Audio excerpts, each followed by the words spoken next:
Good day everyone, this is Jessica Pasha and this time I'm going to discuss about caring masculinity.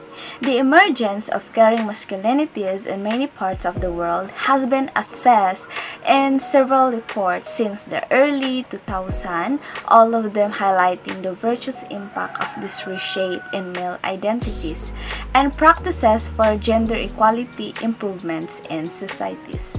And after decades of women demanding equal rights and opportunities and for the end of the male domination and its harmful costs in their lives, caring masculinities arise as a strong ally against hegemonic masculinity. The concept of a caring masculinity proposes that men are able to adopt what is viewed as traditionally feminine characteristics is first is emotional expression. A person subject to strong states or emotion.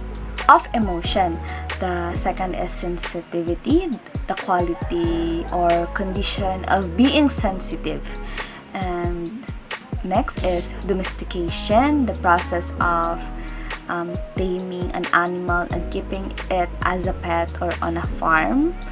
And next is interdependence, the dependence of two or more people or things on each other. Lastly, the caring displaying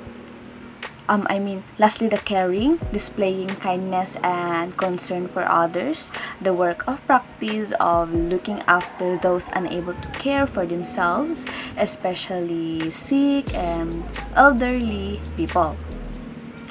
And without departing from or rejecting masculinity.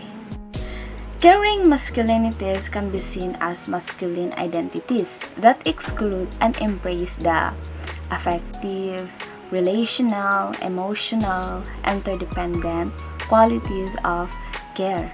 A critical form of men's engagement in gender equality because doing care work requires men to resist hegemonic masculinity and to adopt values and characteristics of care that are antithetical to hegemonic masculinity.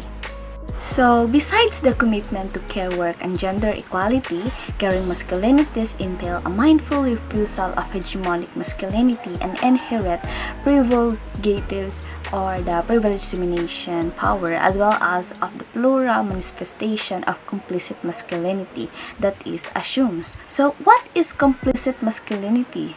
Are those that benefit in general from the dominance of men while not actively seeking to oppress women.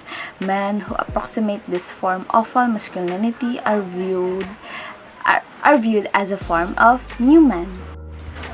And for the summary, masculinity and men's studies have been continuously developing from inception and up to present.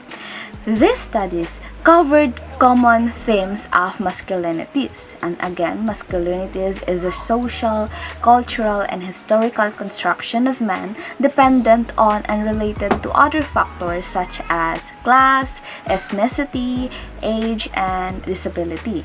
Different kind of masculinity such as hegemonic, protest, and caring masculinities. Again, the hegemonic, which recognizes multiple masculinities that vary across time, society, culture, and the individual. Next is the protest is a gendered identity oriented toward the protest of the relations of production and the ideal type of hegemonic masculinity. To this point, protest masculinity has been conceived as a destructive, chaotic, and alienating sort of masculinity. And lastly, the caring masculinities can be defined as alternatives to hegemonic dominant forms of masculinity.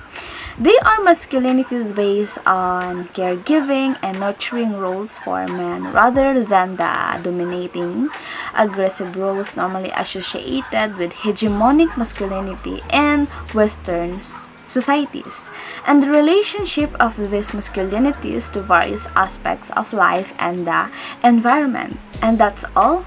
Thank you for watching.